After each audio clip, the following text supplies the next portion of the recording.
Como saben ustedes, es analista político, columnista del Nuevo Herald, director del Comité Cubano por los Derechos Humanos. Oscar, bienvenido, gracias por estar en el programa. Buenas noches. También Willy Allen, abogado de inmigración. Willy, bienvenido, buenas noches. Gracias por invitarme. Comienzo contigo, Willy. El estatus legal de estos 180 cubanos, ¿cuál es? ¿En qué condiciones México los acoge? Bueno, México está dando una visa de tránsito en realidad y le permite estar en su país 20 días. Ahora, el problema va a ser cómo llegan de Chiapas a la frontera con los Estados Unidos. Ahí van a tener que ahora lidiar con coyotes y con traficantes, porque no tienen un autobús que lo va a montar y lo va a llevar hasta la frontera. Le dijeron que tienen que ir por su propia cuenta. Y ese usualmente es el viaje, la parte del viaje que es más peligroso para los inmigrantes, no solamente cubanos, pero también para nicaragüenses, hondureños y todos los demás que están huyendo de los países de ellos.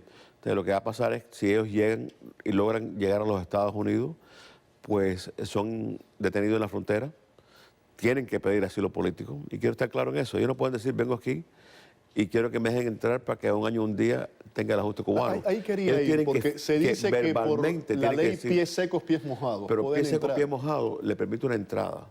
Pero están entrando de forma ilegal. Pueden tener una entrevista de miedo creíble o simplemente como cubanos los entrevistan. Algunos son detenidos. Los demás le pueden dar un parol, usualmente mujeres con niños, familias, los dejan entrar a las 2 o 3 horas y le dan un parol y le permiten viajar a sus propios gastos a Miami, a Texas, a California, donde quieran ir. Pero una vez que le dan el parol, están legalmente en los Estados Unidos, al año del día pueden solicitar su residencia. Pero vamos a estar claros, en los ojos de la ley americana, cuando se presentan en la frontera, están entrando ilegal. Y a los cubanos que los ponen en un proceso de deportación en una corte de migración, que la mayoría son suspendidas, son eliminadas, el documento de acusación dice que entraron ilegalmente a los Estados Unidos, que fue una entrada ilegal. Ahora, bajo la acción ejecutiva de pie seco, pie mojado, permite que cualquier lugar que se presente un cubano lo consideren una entrada y de la razón que le dan el parol. Volviendo al tema, Willy, del documento transitorio. Estamos hablando de un documento de tránsito, por 20 días y deben viajar a Estados Unidos por sus propios medios. Tú lo estabas diciendo. 2 preguntas rápidas. ¿Qué pasa si se exceden de ese tiempo? ¿Qué ocurre y no tienen el dinero, no tienen los medios? ¿Quién se lo facilita? ¿Cómo se hace eso? La familia usualmente, mira, yo he tenido... No todos tienen familia, ¿no? Bueno, yo he tenido clientes que los han detenido los Zetas, que los han detenido autoridades de migración mexicanas y han demandado un soborno. Y tienen que pagar el soborno de seguir su camino. O sea, ¿qué garantía? ¿Soborno de cuánto hablamos? Puede ser de $500 para un oficial de migración, puede ser $1,000 para un oficial para un pandillero de los Zetas. O sea, ellos cobran lo máximo que puedan cobrar. Así que el camino no es totalmente libre de peligro, especialmente si el gobierno mexicano no hace lo que hicieron los guatemaltecos, que es montarlo en un autobús y que ese autobús lo lleve a la frontera. Lo que han hecho es dejarlo en la frontera. No creo que el camino le van a pagar a los traficantes, le van a pagar a los coyotes, van a pagar los autobuses, van a tener que pagarle a alguien para llegar a la frontera americana. Y eso es lo que a mí me preocupa de este camino. ¿Qué puede pasar de los 20 días? En realidad el gobierno mexicano no creo que se va a preocupar de 20 días o 30 días o 15 días. Puede demorar 2 o 3 días ir de Chiapas a la frontera con Texas, que es la frontera principal, para poder entrar a los Estados Unidos, Reynosa o Juárez o otras de las ciudades fronterizas con Texas, y son los lugares por donde más los cubanos entran. Así que son 2 o 3 días de viaje lo más posible, mientras las pandillas de delincuentes mexicanos no lo paren.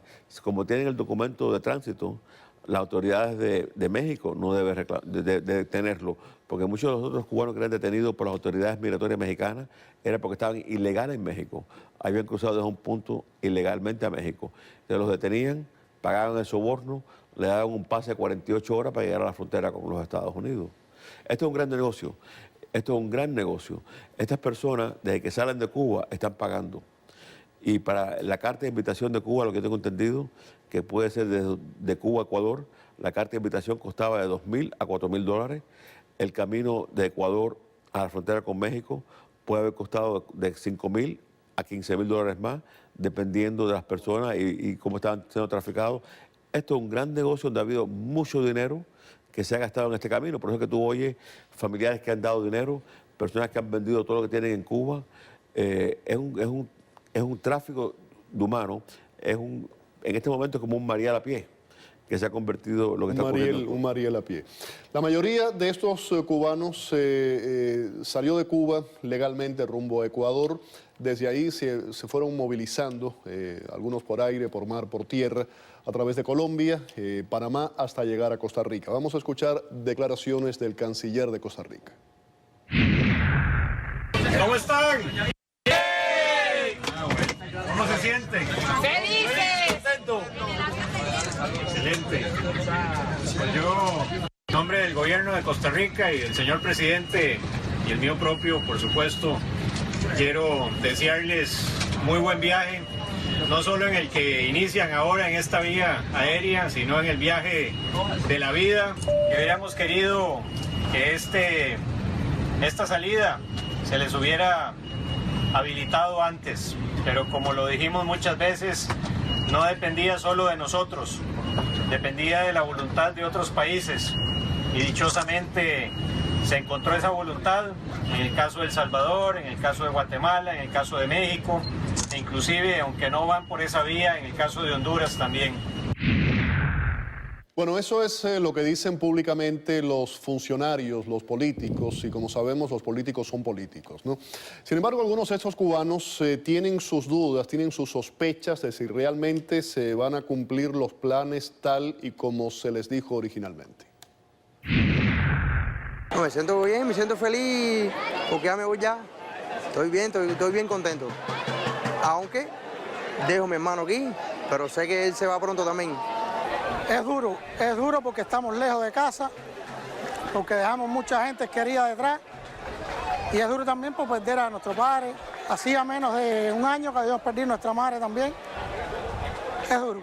Y bueno, estamos muy contentos que se haya tomado ese acuerdo y para beneficiarnos a todos los cubanos, lo mismo los primeros que nos vamos como los que quedan atrás, y que esperemos que el acuerdo se mantenga y que para que los atrás también puedan seguir el camino que nosotros vamos a seguir. A ver, Oscar Peña, este nuevo éxodo ha sido espontáneo desde tu punto de vista, promovido por el régimen como válvula de escape y ha ocurrido en el pasado. Mira, primero quiero decirte que este capítulo de estos cubanos que han pasado estos días difíciles en estos países ya está resuelto. Es decir, esto ya se puede decir un capítulo que te puedo adelantar que está cerrado. Van a pasar todos, van a venir. Lo que sí no te garantizo a nadie de que esto va a seguir. Es decir, no es posible que para ningún país tener esta desorganización con cualquier inmigración. No hablemos ya de cubanos, hablemos de cualquier país. Y tampoco es posible que un país, en este caso Cuba, se le vayan todos los hijos. Hay que buscar alguna solución. A mí me gusta tu programa porque es un programa que no solamente como otros programas que son blanco y negro, es un programa que hay espacio para otros colores. Y la gente te dice, yo lo tengo hasta la familia, ay, qué bueno, que vengan todos. Pero eso no es muy serio. Es decir, la libertad, no, en el caso de los cubanos y en el caso de los sirios, no deben irse todos los sirios, deben de buscarla cada uno en su país. Eso por una parte. Y por otra parte, todos los cubanos estamos en una trampa. Está en una trampa el gobierno de Cuba. Te parece que está luchando porque quite la ley de ajuste cubano. Por otra parte, recibe beneficios económicos con todo esto. Yo no critico eso porque desde el punto de vista del principio de que vean la familia, que a veces las cosas que hacen los congresistas aquí es porque van a Cuba. Y eso yo lo veo lo más normal del mundo. La primera patria que hay, el primer patriotismo es la familia, ocuparse de la familia. Así que eso no lo critico. Por otra parte, Estados Unidos está en una trampa. Está en una trampa que también, cuando Willy decía que llegan aquí a la frontera, que llegan por aquí, por donde quiera que llegue un cubano, en la frontera de Estados Unidos, técnicamente tiene derecho a entrar. Técnicamente. Hay que buscarle una solución a eso. Y por otra parte, aquí no solamente entra refugiados de Cuba, entra de todos los países. Y ahora yo veo no sé si tú quisieras ya adelantar en esto de Rubio y Curbelo, porque veo la trampa de que la lucha por quitarle la ayuda económica que da Estados Unidos a los cubanos. Y te digo una cosa, esa ayuda se la da a todos los refugiados de todos los países. Pero además tú dices, se va todo el dinero de Estados Unidos. Son 180 pesos por 8 meses. Es decir, que eso no es lo fundamental. Yo creo que lo que hay detrás de todo esto es que les molesta que los cubanos regresen a Cuba, que allá vaya la familia. Y el problema es que hay que darse cuenta que no se pueden ver los escenarios de Cuba como se veía hace 50 años. Es como si ahora tú te encuentras una persona que te diga a ti que todos los chinos se siguen vistiendo de caqui y de azul, cuando se visten de cuello y corbata, cuando tienen dinero, cuando tienen desarrollo en casi todos los sectores. Ya China no es la misma, Cuba tampoco es la misma. Tú me preguntabas, ¿salieron legal o ilegal esos cubanos? Salieron legal de Cuba. Sí, ya entraron legalmente en Ecuador, que por cierto, Ecuador ahora después cambió las reglas del juego. Después cambió las reglas del juego. Y Panamá tendrá que hacer lo mismo, porque Panamá hizo lo mismo que Ecuador, lo que vengan todos los cubanos. No sé si pensando que regresaban para atrás, que querían conocer Panamá, no sé si era una cosa de ilusión. No tengo elementos para decir que eran cómplices de Cuba, que salieran. El problema es que salieron legal de Cuba.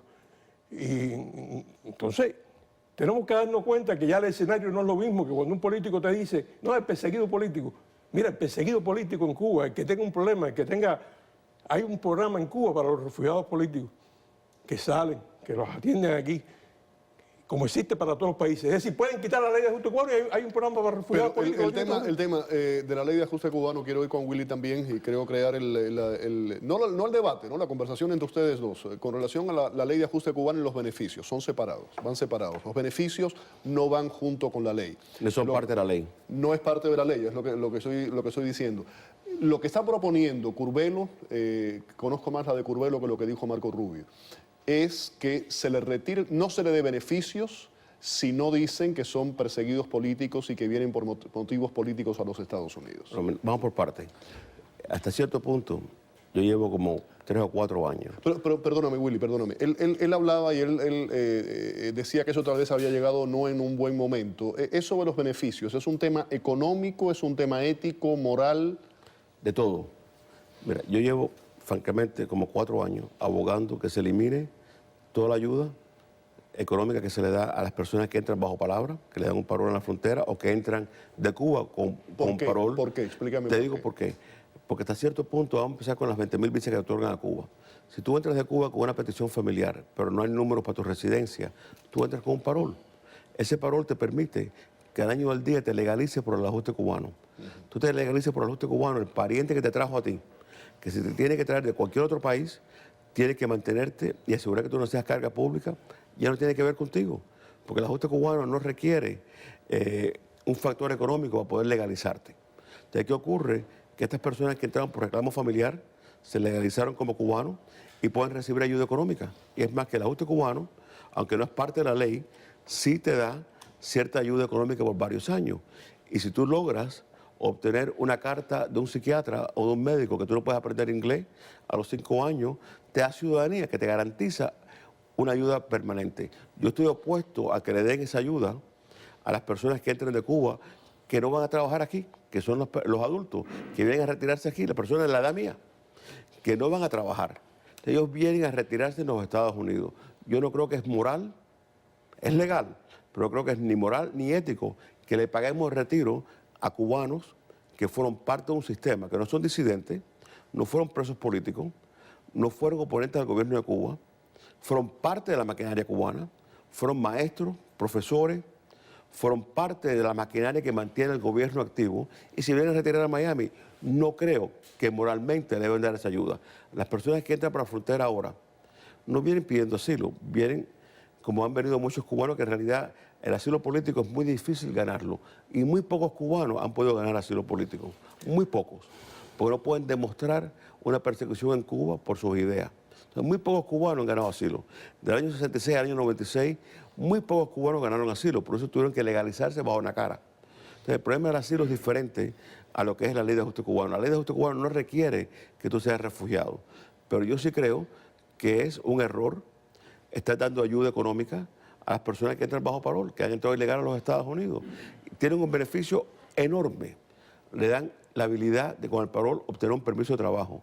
Mira, hay 11 millones de personas en este país que darían el dedo gordo de la mano izquierda para tener Willy, ese privilegio. tengo que ir a una pausa, pero básicamente para dejar esto en el aire y regreso con Oscar y su respuesta. Lo que estás diciendo es, tú no estás a favor de la derogación de la ley de ajuste cubano, No. pero sí que esos beneficios que no van con la ley se les quiten a algunos de ellos. Correcto. Mira, es más, que la ley de ajuste cubano no se puede eliminar hasta que el gobierno americano, el presidente, anuncie que hay una elección libre, democrática y transparente en Cuba.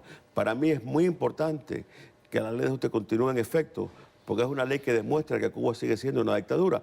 Y la otra parte que quiero estar claro, para mí el culpable, el villano de la inmigración de Cuba, no es el ajuste cubano, no son los cubanos que se están yendo de Cuba, es el gobierno de Cuba que es incapaz de darle la oportunidad que el cubano normal tenga un futuro, que pueda soñar de tener una mejor vida en su propio país. Tengo que ir a la pausa y regreso con Oscar Peña, que se ha quedado aquí muy pensativo por lo que acaba de decir Willy y su respuesta. Quédense con nosotros.